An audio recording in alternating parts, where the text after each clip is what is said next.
جب ہم لوگوں کو حدیث سناتے ہیں صحیح مسلم کی کہ نبی الاسلام نے فرمایا میں تمہیں منع کرتا ہوں قبروں کو پکا مت کرنا، قبروں پر عمارت مت بنانا، قبروں پر مت بیٹھنا، تو یہ حدیث ان کے لیے ریجیکٹ کرنا بڑی آسان ہو جاتی ہے گنبد خضرا کی مثال دے کے۔ کہتے ہیں گنبد خضرا بھی تو بنا ہوا ہے، حالانکہ ان سے پوچھے گنبد خضرا کب بنا ہے؟ 650 سال کے بعد۔ تو پہلے 650 سال کے مسلمان جبکہ ٹیکنالوجی بھی تھی، پیسہ بھی تھا، انہوں نے نہیں بنایا، تو وہ کیا تھے؟ اچھا پھر آخری آرگومنٹ پتہ کیا ہے؟ کیسے ہو سکتا ہے کہ قبر رسول کے اوپر گنبد ہو اور اللہ تعالیٰ یہ برداشت کر لے نافرمانی؟ تو اس کا جواب پھر ہم دیں گے، رکو ذرا، صبر کرو۔ یہ کیسے ہو سکتا ہے کہ مکے اور مدینے کے امام نجدی ہوں پچھلے 100 سال سے؟ آئے انہوں داڑھ تھلے، ہاں ادھر تو امام کعبہ کے پیچھے یہ لوگ نماز نہیں پڑھتے، انہیں نجدی کہتے ہیں، جو بندی بھی بریلوی بھی۔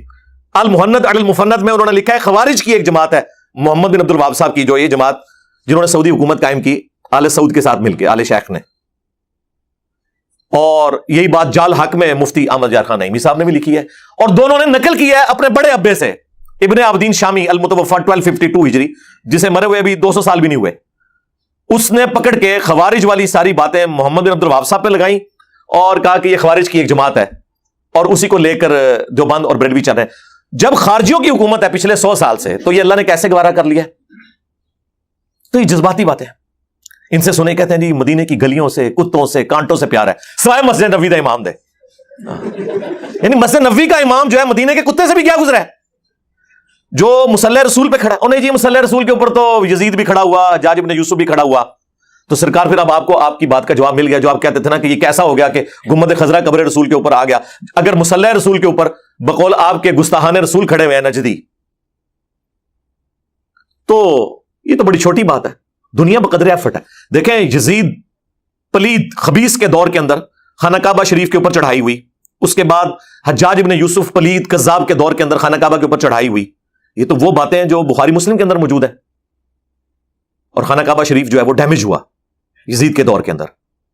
اور بخاری مسلم میں ایک اور حدیث ہے کہ قرب قیامت میں ایک پتلی ٹانگوں والا حبشی کعبے کی اینٹ سے اینٹ بجا دے گا، تو کعبے کی حفاظت تو نہیں ہو رہی، ابراہ کے لشکر سے ایک دفعہ حفاظت ہوئی ہے، یا پھر قرب قیامت میں دجال کے اگینسٹ مکہ مدینے کی حفاظت ہے۔ اس دوران تو مختلف اوقات کے اندر مختلف لوگ حکمران رہے ہیں، جو ایک دوسرے کو کافر بھی سمجھتے رہے ہیں۔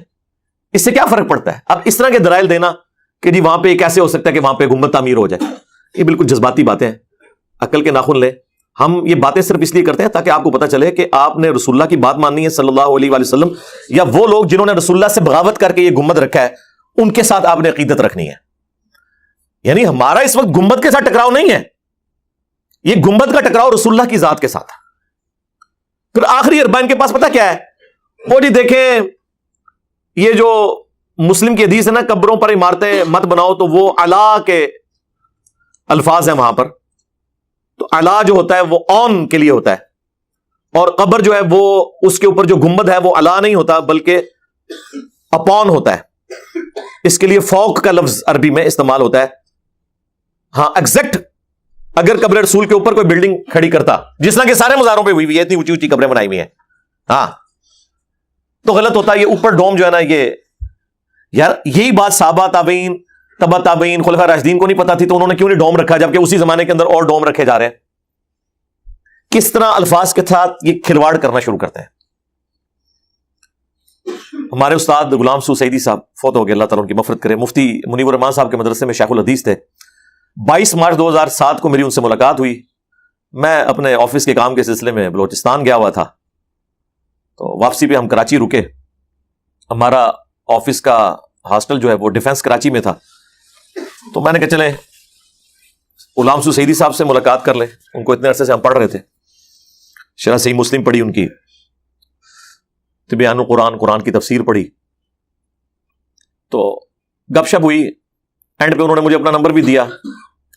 تو جب میں واپس اسلام آباد آیا تو یہ قبروں پہ عمارت کا مسئلہ میں نے وہاں پہ دیکھا، تو وہ انہوں نے بھی اس قسم کی بحثیں کی ہوئی نا، تو میں نے انہیں فون کیا، میں نے کہا حضرت یہ مسلم شریف کی آپ نے شرح لکھی ہے، اس میں تو قبروں پہ عمارت بنانا منع ہے۔ انہوں نے کہا جی قبروں پہ عمارت اعلی قبر ہونا پھر تو منع ہے، فوق القبر ہو، اپون ہو تو پھر جائز ہے. یعنی یہ اب جس طرح یہ بال پوائنٹ جو ہے یہ آن ہے اور یہ اپون ہے, تو وہ کہتے ہیں قبر کے ایگزیکٹ اوپر بلڈنگ ہونا وہ غلط ہے. جو اوپر سائڈوں سے اٹھائی جاتی ہے نا وہ اندازہ کریں.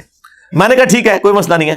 میں نے کہا آپ یہ کہنا چاہ رہے ہیں کہ قبر بنی ہوئی ہے, اس قبر کو کوئی شخص اونچا کرتے کرتے اوپر تک لے آئے, اور صحیح بخاری میں موجود ہے کہ نبی علیہ السلام کی قبر مبارک ایک بالشت اونٹ کی کوہان جتنی اونچی ہے, اتنی آپ قبر اونچی رکھ سکتے ہیں, اس سے زیادہ نہیں. یعنی آپ سمجھ لیں 10 انچ کہہ لیں, زیادہ 9-10 انچ.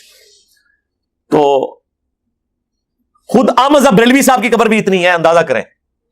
جن کے اوپر پورا بریلوی فرقہ کھڑا ہوا ہے نا, انہوں نے اپنی قبر اونچی نہیں بنوانے دی, ان کی قبر بھی اتنی ہے. تو میں نے کہا کہ یعنی آپ کہہ رہے ہیں کہ قبر کے اوپر آپ بلڈنگ بنائیں اور اسے کھینچتے ہوئے اوپر لاتے جائیں 3 یا 4 فٹ اونچی کرتے. کہتے ہیں ہاں یہ والی منع ہے.